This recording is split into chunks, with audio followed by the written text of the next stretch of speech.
नमस्कार, राधे राधे, जय श्री कृष्णा मेरे प्यारे बात विद्यार्थियों। आप सभी का आपके अपने यूट्यूब चैनल BS पॉलिटिकेट में मैं हुसैन फिरदा फौजदार एक बार फिर से हार्दिक स्वागत करता हूँ। मेरे प्यारे साथियों, आज आपके लिए इंडियन हिस्ट्री के अंतर्गत जो हमारी क्लासेस चल रही हैं, आज आपके लिए एक इम्पोर्टेंट टॉपिक रीट भर्ती परीक्षा आपकी आ रही है नज़दीक, तो उसको ध्यान में रखते हुए यहाँ से हमेशा क्वेश्चन आपको 100% एग्जाम में क्वेश्चन देखने को मिलेंगे। 2 या 3 क्वेश्चन भी मिल सकते हैं यहाँ से देखने को। तो ये इम्पोर्टेंट टॉपिक है, इसको यहाँ पर हम कवर करने वाले हैं। साथ ही साथ UPSC, RPSC all competition exam के लिए ये क्लास इम्पोर्टेंट रहेगी आपकी। और यहाँ से आपका एक भी क्वेश्चन बाहर नहीं होने वाला है, पूर्णतः नोट्स पैटर्न पर आपके लिए आधारित है। तो बहुत ही अच्छे तरीके से अगर आपने इसको एक बार पढ़ लिया तो आप यहाँ से कभी भूलने नहीं वाले हैं। तो ये क्लास बहुत ही प्रभावशाली है आपके लिए। तो देखिए, शुरुआत कर लेते हैं क्लास की, स्टार्ट करते हैं। यहाँ पर पढ़ेंगे आज हम मौर्य साम्राज्य को। तो शुरुआत करते हैं चंद्रगुप्त मौर्य, जो कि मौर्य वंश का संस्थापक माना जाता है और प्रथम सम्राट। तो मौर्य वंश के संस्थापक और प्रथम सम्राट कौन थे? चंद्रगुप्त मौर्य थे, जिनका जन्म 345 ईसा पूर्व में हुआ था। इनके अन्य नामों की भी बात करें तो इनके अन्य नाम भी पूछे जाते हैं। स्ट्रेबो, एरियन और जस्टिन ने इनको सेंड्रोकोटस कहा है। स्ट्रेबो, एरियन और जस्टिन ने क्या कहा है? सेंड्रोकोटस। एपियानस और प्लूटार्क ने एंथेरोकोटस नाम से इनको पुकारा है, और न्यारकस ने इनको सेंट्रोकोटस कहा है। तो ये इनके अन्य नाम मिलते हैं चंद्रगुप्त मौर्य के। विशाखदत्त की मुद्रा राक्षस में इनको बिरसाल यानी निम्न कुल का बताया गया है। मोस्ट इंपोर्टेंट है कि चंद्रगुप्त मौर्य को निम्न कुल का किस में बताया गया है? तो मुद्रा राक्षस में बताया गया है, जिसके लेखक कौन थे? विशाखदत्त। इन्हें बिरसाल यानी निम्न कुल का कहा गया है। महत्वपूर्ण तथ्य की बात करें तो 322 ईसा पूर्व में नंद शासक घनानंद को ये पराजित करके शासक बने थे और मौर्य वंश की स्थापना की थी। इनके कार्य और युद्ध की बात करें तो इनका जो प्रधानमंत्री था वो चाणक्य, कौटिल्य, विष्णुगुप्त। ये चाणक्य के ही अन्य नाम है, जिसको चाणक्य भी कहते हैं, कौटिल्य भी कहते हैं, विष्णुगुप्त। लेकिन कौटिल्य का जो वास्तविक नाम था वो था विष्णुगुप्त। वास्तविक नाम ये आपको ध्यान रखना है। वास्तविक नाम क्या था चाणक्य का? प्रसिद्ध ग्रंथ अर्थशास्त्र के लेखक 305 ईसा पूर्व में सेल्यूकस निकेटर को इन्होंने पराजित किया। तो सेल्यूकस निकेटर और चंद्रगुप्त मौर्य के बीच युद्ध हुआ था 305 ईसा पूर्व में, जिसमें सेल्यूकस निकेटर की पराजय हुई। सेल्यूकस निकेटर ने अपनी पुत्री, जिसका नाम था हेलेना, का विवाह चंद्रगुप्त के साथ कर दिया और उपहार में उन्हें 4 प्रांत दिए थे: काबुल, कंधार, हेरात, मकरान। चंद्रगुप्त को उपहार स्वरूप प्रदान किए थे।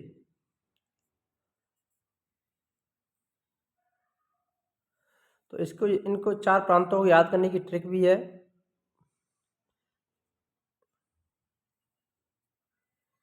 तो ट्रिक है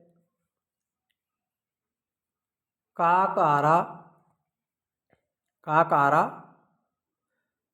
मन। इसके जरिए आप आसानी से याद कर सकते हैं काकारा, मन। तो काबुल, कंधार, हरा से हेरात और मन से मकरान। माँ और न दोनों ले लिए मकरान। तो काकारा, मन। इस ट्रिक के जरिए आप चारों प्रांतों को भी याद कर सकते हैं आसानी से, जो कि सेल्यूकस निकेटर ने अपनी पुत्री के विवाह के समय चंद्रगुप्त मौर्य को प्रदान किए थे उपहार स्वरूप। अब बात करते हैं जैन ग्रंथ। जैन धर्म का अनुयायी चंद्रगुप्त मौर्य किस धर्म को मानने वाले थे? जैन धर्म को। और इन्होंने भद्रबाहु से दीक्षा ग्रहण की, जो कि इनके गुरु थे। और इन्होंने अपना अंतिम समय श्रवणबेलगोला, कर्नाटक में व्यतीत किया, और यहीं पर इनकी मृत्यु हो गई थी। संलेखना विधि से इन्होंने अपने प्राण त्याग दिए थे। अब बात कर लेते हैं मैगस्थनीज के बारे में। इनकी जो प्रसिद्ध पुस्तक है उसका नाम है इंडिका। सेल्यूकस का राजदूत मैगस्थनीज, जो कि चंद्रगुप्त मौर्य के दरबार में भेजा गया था। मैगस्थनीज के अनुसार सम्राट का जनता के सामने आने के अवसरों पर शोभा यात्रा के रूप में जश्न मनाया जाता है। मोस्ट इंपोर्टेंट है ये। इसी प्रकार के अब क्वेश्चन बनने लगे हैं एग्जाम में, आरपीएससी और आरबीएससी और आरआरएसबी के द्वारा। इसी प्रकार के क्वेश्चन आपको देखने को मिलेंगे परीक्षाओं में अब यहाँ आपको ध्यान रखना है मेगास्थनीज किन किन बातों के बारे में कहा, तो इन बातों पर आपको ध्यान रखना है कौन सी बात इन्होंने कही। मेगास्थनीज के अनुसार सम्राट का जनता के सामने आने के अवसरों पर शोभा यात्रा के रूप में जश्न मनाया जाता है। उन्हें एक सोने की पालकी में ले जाया जाता है। उनके अंगरक्षक सोने और चांदी से अलंकृत हाथियों पर सवार रहते हैं। कुछ अंगरक्षक पेड़ों को लेकर चलते हैं। इन पेड़ों पर प्रशिक्षित तोतों का झुंड रहता है जो सम्राट के सिर के चारों तरफ चक्कर लगाता रहता है। राजा सामान्यतः हथियारबंद महिलाओं से घिरे होते हैं। उनके खाना खाने के पहले खास नौकर उस खाने को चखते हैं। वे लगातार 2 रात एक ही कमरे में नहीं सोते। पाटलिपुत्र एक विशाल प्राचीर से घिरा है। विशाल प्राचीर से घिरा है जिसमें 570 बुर्ज और 64 द्वार है। पाटलिपुत्र का उल्लेख भी इसने किया है मेगास्थनीज ने, और इसमें 570 बुर्ज और 64 द्वार बताए। ये भी आपको ध्यान रखना है, मोस्ट इंपोर्टेंट है, पूछा जा सकता है। मेगास्थनीज के अनुसार पाटलिपुत्र के विशाल प्राचीर से घिरा हुआ है। पाटलिपुत्र में कितने बुर्ज और द्वार बताए इसने? 570 बुर्ज, 64 द्वार। 2 और 3 मंजिल वाले घर लकड़ी और कच्ची ईंटों से बने। राजा का महल भी लकड़ी का बना है जिसे पत्थर की नक्काशी से अलंकृत किया गया। यह चारों तरफ से उद्यानों और चिड़ियों के लिए बने बसेरों से घिरा हुआ है। ये उल्लेख मेगास्थनीज की इंडिका पुस्तक में मिलता है। चंद्रगुप्त मौर्य के बारे में भी जानकारी मिलती है। अब बात करते हैं दूसरे शासक हुए थे मौर्य शासक बिंदुसार, जिनका नाम है बिंदुसार, जो कि चंद्रगुप्त मौर्य के पुत्र थे और 298 से 273 ईसा पूर्व तक इन्होंने शासन किया था। इनके अन्य नामों की भी बात करें, वेरी मोस्ट इंपोर्टेंट,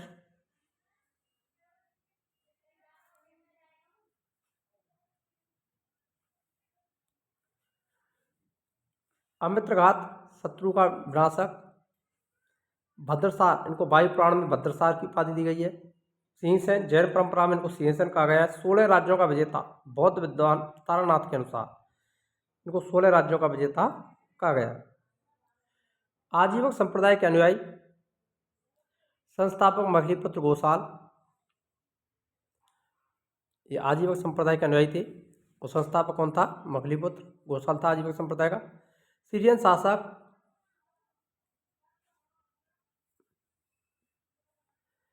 एंटियोकस ने डाइमेकस को दूत के रूप में भेजा। बिंदुसार ने अंजीर, मध और दार्शनिक इससे मांगे थे। तो कौन कौन से पदार्थ मांगे? अंजीर, मध और दार्शनिक मांगे। और डाइमेकस जो कि एंटियोकस का राजदूत था, वो बिंदुसार के दरबार में ही आया था। बिंदुसार की मंत्रिपरिषद में 500 सदस्य थे, जिसके अध्यक्ष खल्लाटक थे। तक्षशिला में विद्रोह की बात करें तो जब तक्षशिला विद्रोह हुआ था बिंदुसार के समय, तो सबसे पहले इन्होंने सुसीम को भेजा और बाद में अशोक को तक्षशिला विद्रोह को दबाने के लिए भेजा था इनके द्वारा।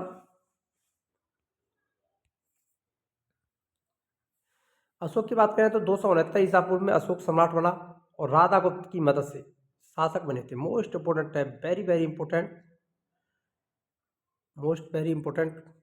ये आपको ध्यान रखना है कि सम्राट अशोक किसकी मदद से शासक बने थे? तो वो राधा गुप्त की मदद से शासक बनाए गए थे। यहाँ पर आपको विशेष फोकस करना है। इससे पहले ये अवंती का राज्यपाल था। ये भी क्वेश्चन यहाँ से कई बार बना है, क्या अशोक शासक बनने से पहले कहाँ का राज्यपाल था? तो ये अवंती का राज्यपाल था। किस स्थल का था? अवंती। पिता बिंदुसार। माता की बात करें तो सुभद्रांगी अशोक की माता थी। बौद्ध ग्रंथ दिव्यावदान के अनुसार सुभद्रांगी को अशोक की माता माना गया है।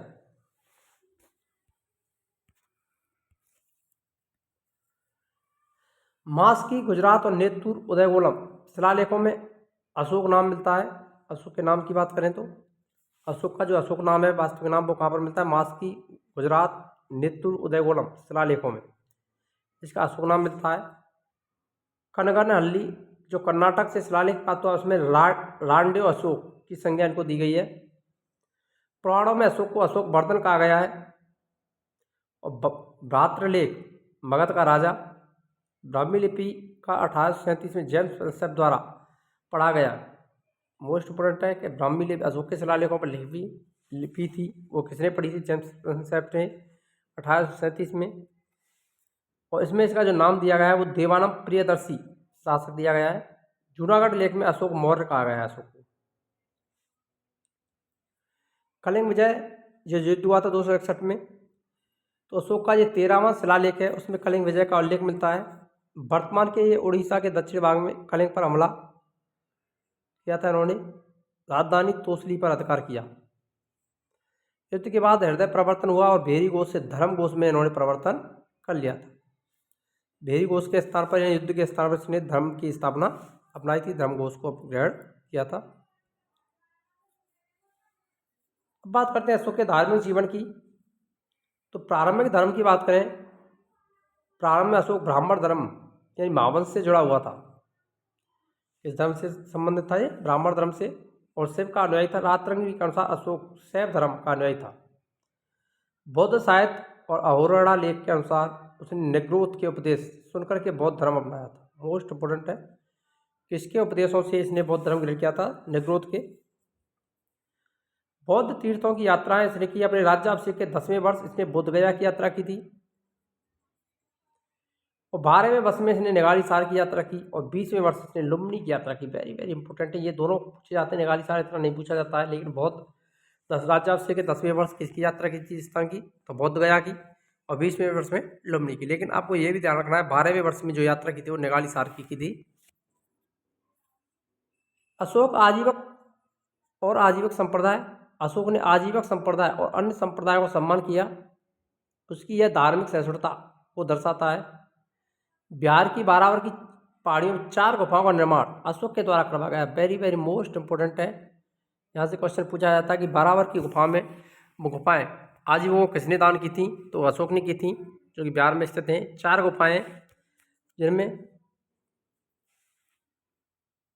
कर्ज, चौपा, सुदामा, विश्व झोपड़ी।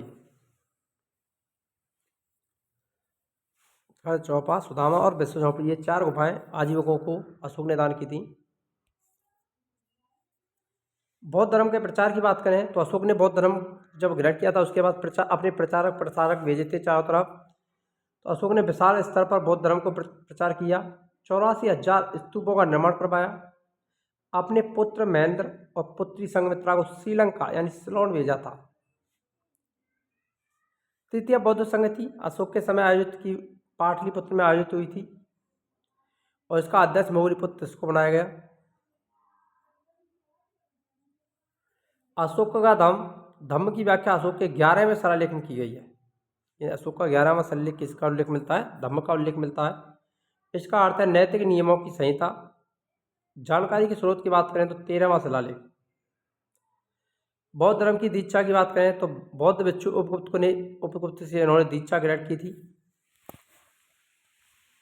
और उपगुप्त ने ही इनको बौद्ध धर्म में प्रवेश करवाया। तो उपगुप्त से दीक्षा ग्रहण की, और निग्रोध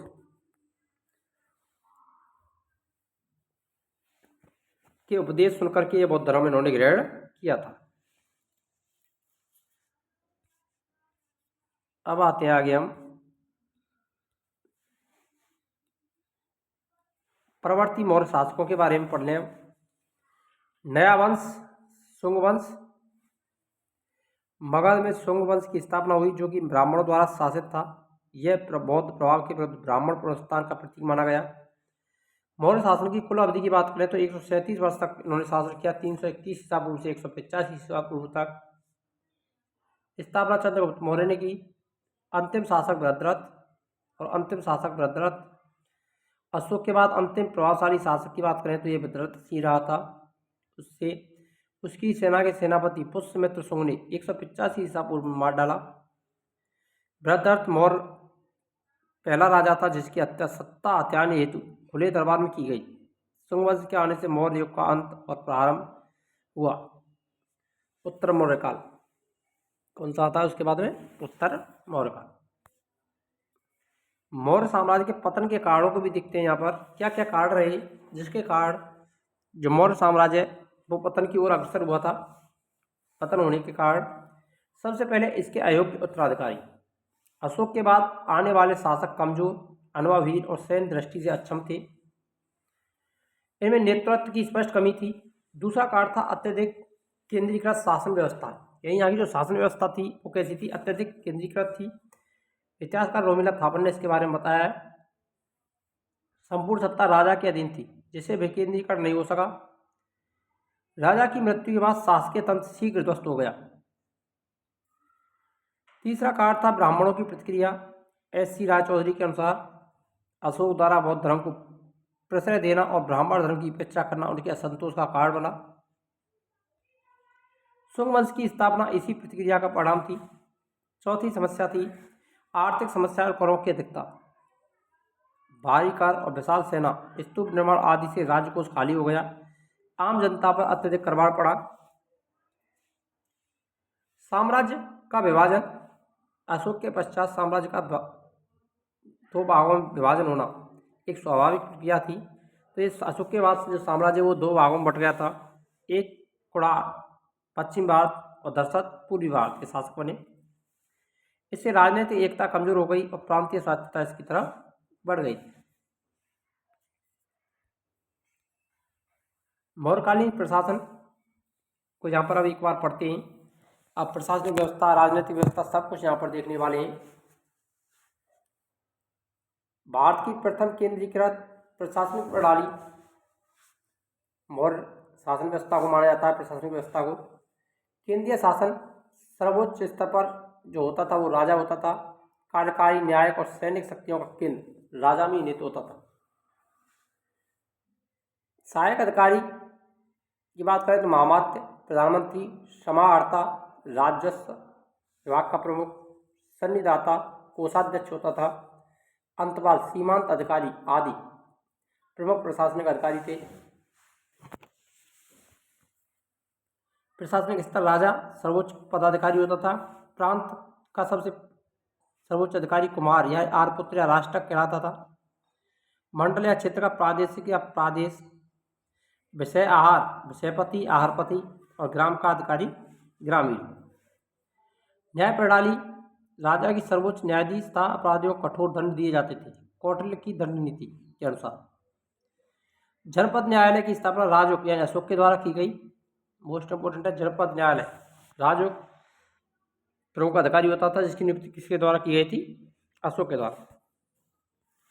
युक्त राज्यों और प्रादेशिक ये तीन प्रकार के अधिकारी थे उस समय। कौटिल्य का सप्तांग सिद्धांत एक बार यहाँ पर देखते हैं। अशोक जो कौटिल्य था उसने 7 अंग बताए थे राज्य के, मानव शरीर के अंगों के समान। जैसे राजा शीश या सिर कहलाता था, अमात्य आँख, जनपद क्षेत्र जनसंख्या पैर कहलाते थे, दुर्ग भाएँ कोष मुख या धन कहलाता था, सेना दंड यानी मस्तिष्क और मित्र कान शरीर के अंगों के समान राज्य के भी ये 7 अंग होते हैं। ये कहा था कौटिल्य ने सप्तांग सिद्धांत में। अध्यक्ष, शीताध्यक्ष कृषि विभाग का प्रमुख अधिकारी, शुक्लाध्यक्ष व्यावसायिक कर का प्रधान, लक्षणाध्यक्ष मुद्रा विभाग का प्रधान, नवाध्यक्ष जहाज विभाग से संबंधित अधिकारी था और मुद्राध्यक्ष पासपोर्ट विभाग का प्रमुख कहलाता था। मुख्य अधिकारी और तीर्थ। मुख्य अधिकारी तीर्थ की बात करें या महापात्र, इनकी संख्या थी 18। मंत्री प्रधानमंत्री, पुरोहित धर्माधिकारी, युवराज राजा का उत्तराधिकारी होता था, समाहर्ता राजस्व विभाग का प्रधानाधिकारी, सन्निधाता राजकीय कोषाध्यक्ष, प्रतिष्ठा फौजदारी न्यायालय का मुख्य न्यायाधीश और व्यावहारिक दीवानी न्यायालय का मुख्य न्यायाधीश कहलाते थे। अध्यक्ष और मजिस्ट्रेट विभिन्न विभागों के प्रमुख। अर्थशास्त्र के अनुसार की जो संख्या बताई गई वो 27 बताई गई है। यदि अभी तक आपने वीडियो को लाइक नहीं किया है तो वीडियो को लाइक करें, शेयर करें और चैनल पर नए हो तो चैनल को सब्सक्राइब करना ना भूलें। यहाँ पर आपके लिए सभी कॉम्पिटिशन एग्जाम चाहे यूपीएससी हो, आरपीएससी हो, MPSC, BPSC teacher, UPPSC, RPSC first grade, second grade, REET, retired, सभी कॉम्पिटिशन एग्जाम की तैयारी हमारे यूट्यूब चैनल BS पॉलिटी पर आपके लिए निःशुल्क करवाई जाएगी और बेहतरीन कंटेंट के साथ आपके लिए हमने ये जो सामग्री है वो तैयार की है। और आप एक बार यहाँ से अगर पढ़ लेंगे तो आपको दोबारा पढ़ने की ज़रूरत नहीं पड़ने वाली है। तो बहुत ही प्रभावशाली क्लासेज आपके लिए होने वाली हैं। अब बात करते हैं प्रांतीय प्रशासन। केंद्र 5 प्रांतों या चक्रों में विभाजित था और जो 5 प्रांत थे उनको एक बार यहाँ पर देखते हैं। उत्तर उत्तरापथ, दक्षिणापथ, अवंती राष्ट्र, प्राची या पूर्वी प्रदेश और कलिंग। इनकी राजधानी की बात करें, उत्तरापथ की राजधानी तक्षशिला, दक्षिणापथ की सुवर्णगिरी, अवंती राष्ट्र की उज्जैनी, प्राची पूर्वी प्रदेश की पाटलिपुत्र और कलिंग तोसली।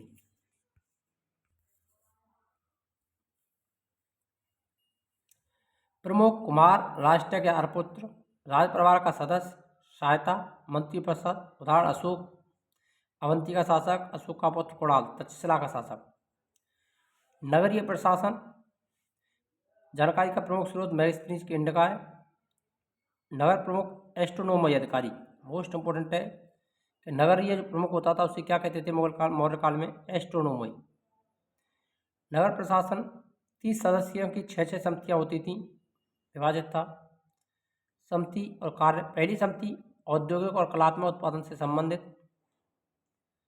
दूसरी समिति का संबंध विदेशियों के मामलों को देखना, तीसरी समिति जन्म मृत्यु का पंजीकरण करना, चौथी समिति का कार्य व्यापार और वाणिज्य का विनियमन, पांचवी समिति माल के विषय पर विनिमय पर नजर रखना और छठवीं समिति कर मूल्यांकन होता था।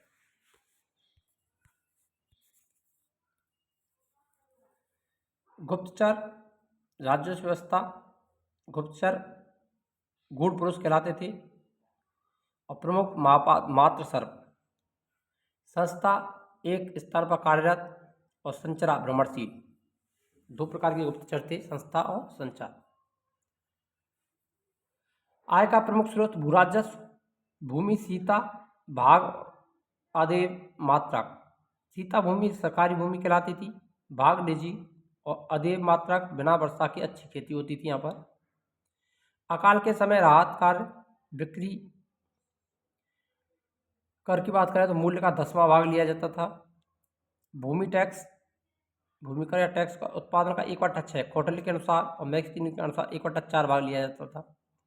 अन्य कर रज्जु, बलि और विविध। तो रज्जु कर भूमापन से संबंधित कर, बलि धार्मिक कर था और विविध चारा का कर। सैन्य प्रशासनिक व्यवस्था, युद्ध क्षेत्र से सेना का नेतृत्व करने वाला अधिकारी नायक कहलाता था। जस्टिन का विवरण, कुल सैनिक 6 लाख, 50,000 अश्वारोही और 9,000 हाथी और 8,000 रथ। लुटेरों की सेना कहा है मौर्यों को। पश्चिमोत्तर भारत पर इन्होंने अधिकार किया। पिल्ली का विवरण, 6 लाख पैदल सैनिक थे, 30,000 घुड़सवार और 9,000 हाथी। सबसे बड़ा सैन्य अधिकारी सेनापति कहलाता था। मैगजीन सेना का रखरखाव करने वाली 6 समितियां, प्रत्येक में 5 सदस्य शामिल होते थे।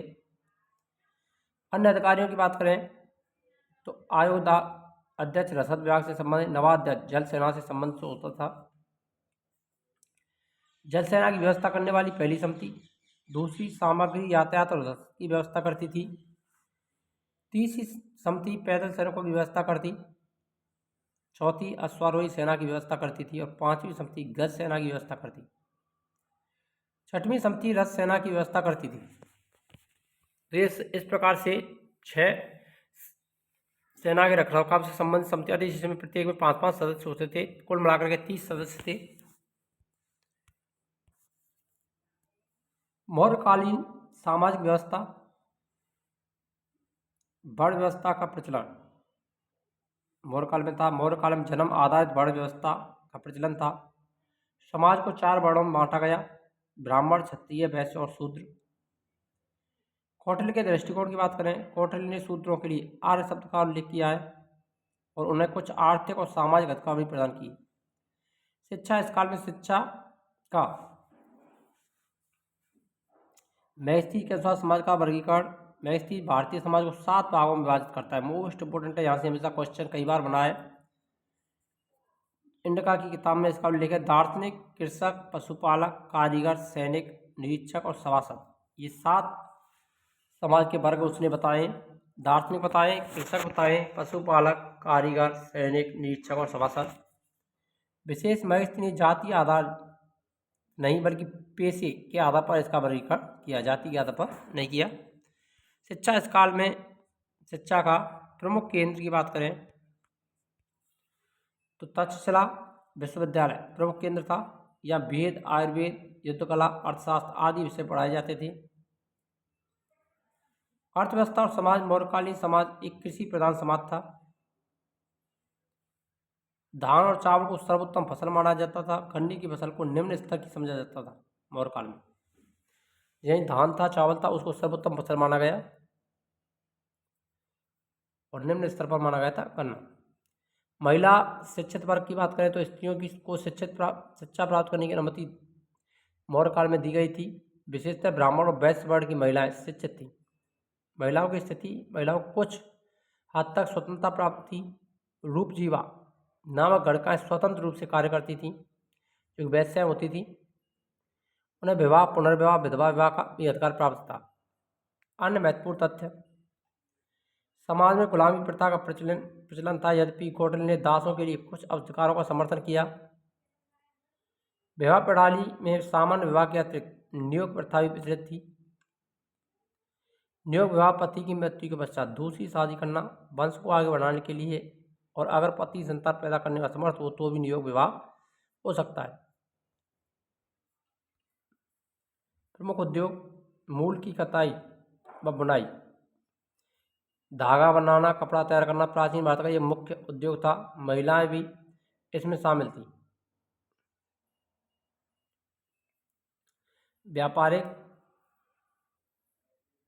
वाणिज्य अधिकारी की बात करें तो सबसे व्यापारिक अधिकारी था, उसका था पट्टाध्यक्ष कहा जाता था। यह अधिकारी व्यापार, वस्तु विनिमय, मूल्य निर्धारण, कर की निगरानी करता था। यह बाजार व्यवस्था को नियंत्रित करने वाला प्रमुख अधिकारी था। प्रमुख मार्ग, प्राचीन भारत में व्यापार आगमन के लिए दो प्रमुख मार्गों का उपयोग किया जाता था। इनमें स्थल मार्ग और जल मार्ग, दो मार्ग थे। स्थल मार्ग की बात करें, उत्तरापथ बंगाल में पेशावर तक फैला हुआ प्रमुख राजमार्ग, जो बंगाल से पेशावर तक जाता था। दक्षिणापथ श्रावस्ती थे प्रतिष्ठान, प्राचीन पश्चिम भारत तक फैला हुआ था। अन्य स्थल बड़ौच, वेरी गंगा, श्रृंगबेरपुर, बंदरगाह, ये सभी व्यापारिक गतिविधियों के महत्वपूर्ण स्थल थे। जल मार्ग में बंदरगाह की बात करें तो ताम्रलिप्ति बंगाल का प्रमुख समुद्री बंदरगाह और ताम्रमुख दक्षिण भारत का जलमार्ग। इन जलमार्गों के माध्यम से दक्षिण एशिया, दक्षिण पूर्वी एशिया, रोम साम्राज्य तक व्यापार होता था। कौटिल्य ने जलमार्गों को श्रेष्ठ माना क्योंकि जलमार्ग से भारी और अधिक वस्तुओं को सस्ता, सुरक्षित रूप से एक स्थान से दूसरे स्थान पर ले जाया जा सकता था। जलमार्गों में ताम्रलिप्ति और ताम्रमुख बंदरगाह आते थे। स्थल मार्गों में उत्तरापथ और दक्षिणापथ के मार्ग।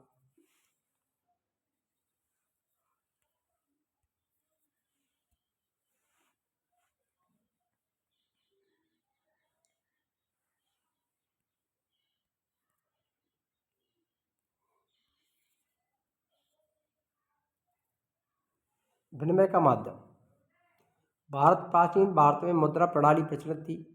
चांदी के पंचमार सिक्के, जिन्हें पड़ कहा जाता था, का प्रयोग होता था। पड़ एक प्रमुख मुद्रा इकाई थी जिसका उल्लेख कौटिल्य के अर्थशास्त्र में मिलता है। मापन की अन्य इकाई की बात करें तो द्रोण, अनाज मापन की इकाई को द्रोण कहा जाता था। अनाज के बड़े बड़े माप के लिए प्रयुक्त अनाज मापन की जो इकाई थी उसको क्या कहते थे, द्रोण। और निवर्तन, भूमि मापन की इकाई, किसी भूमि नाप के लिए इसका प्रयोग होता था। एक निवर्तन भूमि वह होती थी जिसे एक बैल की जोड़ी एक दिन में जोत सके। तो ये निवर्तन क्या था, भूमि मापन की इकाई, और द्रोण अनाज मापन की इकाइयां थी। मौर्यकालीन कला, अशोक के स्तंभ, यह स्तंभ मुख्यतः लाल बलुआ पत्थर से बने और अत्यंत पॉलिशदार होते थे। सारनाथ वाराणसी उत्तर प्रदेश का स्तंभ विशेष रूप से प्रसिद्ध है। इसके शीर्ष भाग पर स्थित सिंह चतुष्मुख को भारत सरकार ने 1950 में राष्ट्रीय प्रतीक का रूप धारण किया था, राष्ट्रीय प्रतीक के रूप में अपनाया गया। इस सिंह शीर्ष के मध्य में 24 तीनों वाला अशोक चक्र बना है, जो भारतीय राष्ट्र ध्वज का हिस्सा है। विशेष तथ्य जोड़े गए, इन स्तंभों को मौर्यकालीन शिल्पकला की सर्वोत्तम कृति माना जाता है। स्तंभों पर धम्मलेख, धार्मिक उपदेश भी अंकित होते हैं जो अशोक की नीतियों को दर्शाते हैं। बोर्ड रामपुरवा स्तंभलेख से बुल के साक्ष्य मिलते हैं, बैल के साक्ष्य मिलते हैं। प्रवासा स्तूप बेस मार्ग जो बौद्ध संघों को स्मृति में बनाए गए। इन्हें सामान्यतः बुद्ध के शाही अवशेषों, दांत, अस्थियां, उनके द्वारा प्रयुक्त वस्तुएं सुरक्षित रहती थीं। प्रथम उल्लेख स्तूपों का सबसे पहला उल्लेख ऋग्वेद में मिलता है। अर्थ यानी ढेर, अर्थ का अर्थ था ढेर। प्राचीन स्तूप, पिपरवा स्तूप उत्तर प्रदेश को भारत का सबसे प्राचीन स्तूप माना जाता है। सांची, रायसेन, मध्य प्रदेश में इसका निर्माण अशोक के द्वारा ईंटों से करवाया गया। 1818 में टॉयलर नामक एक अंग्रेज अधिकारी ने इसकी खोज की थी। सांची स्तूप की खोज करने वाले कौन थे? टॉयलर। 1818 में उन्होंने खोज की। सांची में कुल 3 स्तूप हैं। मुख्य रूप से स्तूप वन सबसे प्रसिद्ध है। विशेष तथ्य, सांची स्तूप की प्रमुख विशेषता इसका हर्मिका और चक्रवात है, जो बौद्ध परंपरा में बोधि वृक्ष का प्रतीक है। स्तूप के चारों ओर बड़े तोरण द्वार पर अद्भुत नक्काशी है, जिसमें बुद्ध के जीवन की घटनाओं को दर्शाया गया है।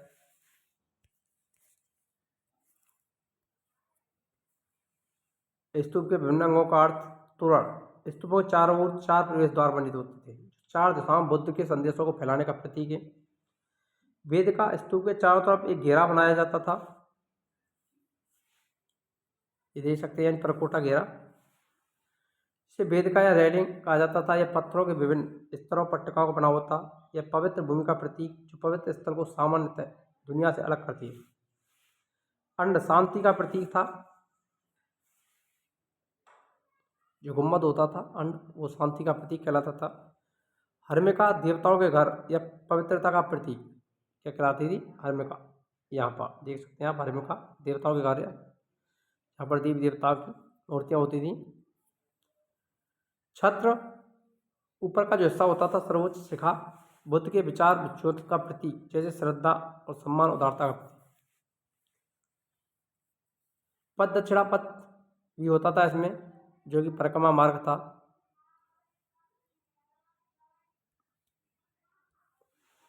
भारावर की गुफाएं, इन गुफाओं का निर्माण आजीवन संप्रदाय के लिए कराया गया। ये गुफाएं सुदामा, लोमस ऋषि, कर्ण चौपड़ और नागार्जुनी।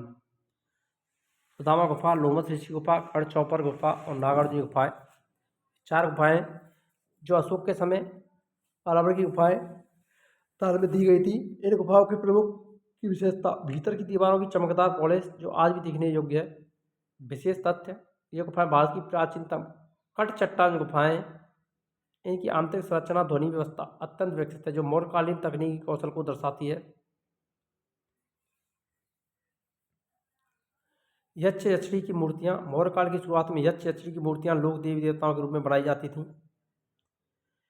इन मूर्तियों में शरीर की सजीवता, सौंदर्य और गहनों की सजावट प्रमुख है।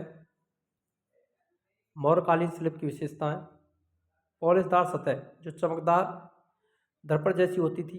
प्राकृतिकता, मूर्तियों व वास्तु में यथार्थता और जीवंतता होती थी। स्तंभ, मूर्ति, गुफाएं सभी में संतुलन, परिष्करण और भव्यता दिखाई देती है। अब अशोक के अभिलेख। अभिलेखों के प्रकार: शिलालेख, स्तंभलेख, विशिष्ट शिलालेख और गुफालेख।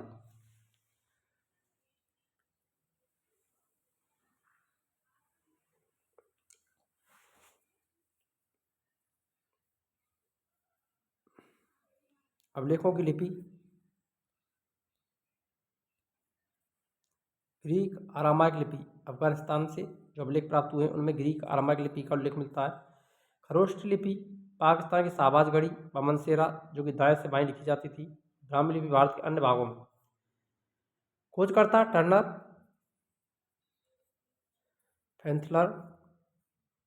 पढ़ने में सफलता: जेम्स प्रिंसेप 1837 अशोक के शिलालेखों को पढ़ने वाले थे, और खोज करने वाले कौन थे? टर्नर, फैंथलर थे, जिन्हें अशोक के शिलालेखों की खोज की।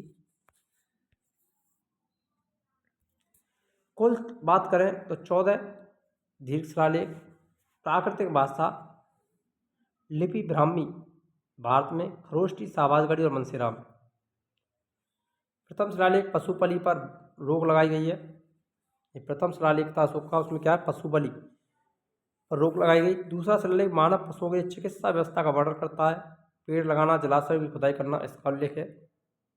समाज कल्याण संबंधी कार्यों का उल्लेख मिलता है।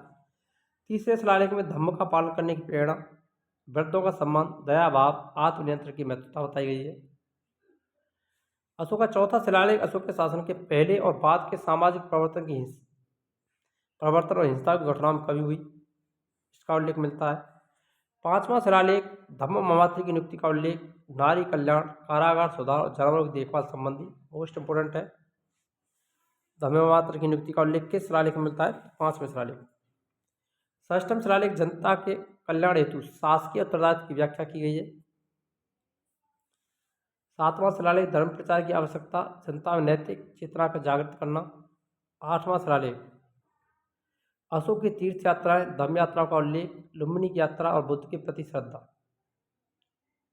नौवां शिलालेख अनावश्यक धार्मिक अनुष्ठानों की आलोचना की गई, आंतरिक पवित्रता को अधिक महत्व दिया गया। दसवां शिलालेख यश कीर्ति से अधिक नैतिक जीवन को महत्व देना। एकादश धम्म के तत्व दया, संयम, सत्य, पवित्रता का आदि का वर्णन किया गया है। द्वादश यानी 12वां शिलालेख सभी धर्मों के प्रति सहिष्णुता का संदेश। 13वां शिलालेख सबसे महत्वपूर्ण शिलालेख कलिंग युद्ध का वर्णन, उसके पश्चात अशोक का हृदय परिवर्तन, युद्ध के स्थान पर धम्मविजय की नीति को अपनाना, यवन राजा और ग्रीस शासकों को धम्म प्रचारक भेजने की सूचना आदि का उल्लेख इसमें किया गया। 14वां शिलालेख चतुर्दश शिलालेख उपरोक्त शिलालेखों के संकलन और उनके उद्देश्यों की समीक्षा करना। विशेषतः ये शिलालेख मुख्य रूप से ब्राह्मी लिपि में प्राकृतिक भाषा में लिखे गए। लिपि ब्राह्मी और भाषा प्राकृतिक है। इनमें शासकीय नीति, समाज सुधार, धार्मिक सहिष्णुता, धम्म नीति के प्रचार का वर्णन मिलता है।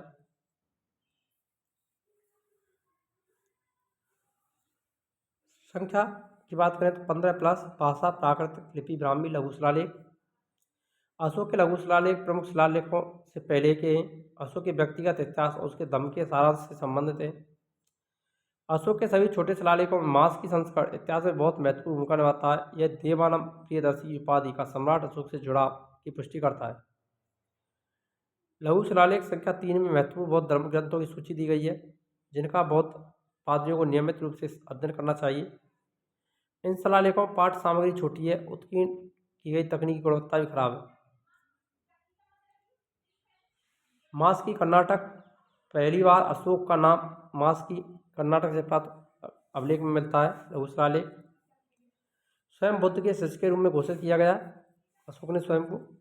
ब्रावो बैराट शिलालेख अशोक के त्रिरत्न बुद्ध, धम्म और संघ में श्रद्धा प्रकट की है। मोस्ट इंपोर्टेंट है, यहाँ से कई बार क्वेश्चन मिला है। अशोक की बुद्ध, धम्म और संघ त्रिरत्न में आस्था किस में मिलती है? ब्रावो या बैराट शिलालेख में उल्लेख मिलता है। स्वयं को मगधा रेराज कहा। एरनगुड़ी आंध्र प्रदेश प्राप्त अभिलेख बुस्टो पैदल शैली, एक पंक्ति बाएं से दाएं और अगली वाली दाएं से बाएं लिखा गया अभिलेख। गुर्जरा, सारूमरु, पोडेरिया, रूपनाथ आदि मध्य प्रदेश से प्राप्त हुए हैं, जिनमें धम्म का प्रचार, आत्म संयम, करुणा का संदेश का उल्लेख मिलता है। स्तंभ लेख अशोक के प्रमुख स्तंभ लेख उन लेखों को संदर्भित करते हैं जो विशेष रूप से अशोक के स्तंभ पर अंकित हैं। प्रमुख शिलालेख लघु शिलालेख कालानुक्रमिक रूप से उनके पहले के हैं। ये शिलालेख उसके शासनकाल के अंतिम काल में बनाए गए। 2 को छोड़कर अन्य सभी प्रमुख स्तंभ लेख मध्य भारत में पाए गए। 7 प्रमुख स्तंभ लेख हैं, जिनमें पहला स्तंभ लेख अपनी प्रजा की सुरक्षा से संबंधित अशोक के सिद्धांतों का उल्लेख है। दूसरा स्तंभ शिलालेख धम्म को न्यूनतम पाप, दया, स्वतंत्रता, सद्गुण, पवित्रता, सनिष्ठता के रूप में परिभाषित करना। तीसरा स्तंभ शिलालेख कठोरता, क्रोध, क्रूरता आदि पाप समाप्त किए जा रहे हैं। चौथे शिलालेख में बात करें तो राजकों के कर्तव्य का उल्लेख किया गया है। स्तंभ 5वां स्तंभ लेख जानवर पौधों की सूची जिन्हें कुछ अवसरों पर नहीं मारा जाना चाहिए, उन जानवर पौधों की सूची जिन्हें कभी नहीं मारा जा सकता है। अशोक द्वारा 25 कैदियों की रिहाई के बारे में बताया गया। 6वां शिलालेख धम्म की नीति समझाई गई है। और 7वां स्तंभ शिलालेख सभी धार्मिक संप्रदायों के प्रति सहिष्णुता का भाव मिलता है। लघु स्तंभ शिलालेख अशोक के स्तंभों पर अंकित 5 लघु स्तंभों को संदर्भित करता है। पहले छोटे छोटे शिलालेख अंकित हैं। ये शिलालेख अशोक के शासन के प्रारंभ काल से हैं। विभाजन के आदेश, संघ में असहमति पर दंड की चेतावनी, रानी के आदेश, अशोक ने घोषणा की कि रानियों के उपहारों को जमा किया जाना चाहिए। निगाड़ी सागर स्तंभ लेख कनक मुनि बुद्ध की ऊंचाई बढ़ाने की अशोक के समर्पण का उल्लेख मिलता है। लोमंदेय स्तंभलेख अशोक के लोमनी अर्थात बुद्ध जन्मस्थली की यात्रा का उल्लेख मिलता है। गुफालेख स्थान बराबर की गुफाएं पहाड़ी विहार, इन गुफाओं में आजीविका संप्रदाय के लिए गुफाओं के दान निर्माण का वर्णन है। सुदामा गुफा, लोमत ऋषि गुफा, विश्व झोंपड़ी गुफा। अशोक ने इन अभिलेखों के माध्यम से अपने धर्म को प्रजा में स्थापित करना चाहा, जो न केवल बौद्ध धर्म का प्रचार था बल्कि नैतिकता, शांति, सामाजिक समरसता की नीति भी थी। अगर आपको वीडियो अच्छी लगी तो वीडियो लाइक करें, शेयर करें और चैनल पर नए हो तो चैनल को सब्सक्राइब करना ना भूलें। मिलते हैं नेक्स्ट वीडियो में नए टॉपिक के साथ में। तब तक के लिए जय हिंद, राधे राधे, जय श्री कृष्ण।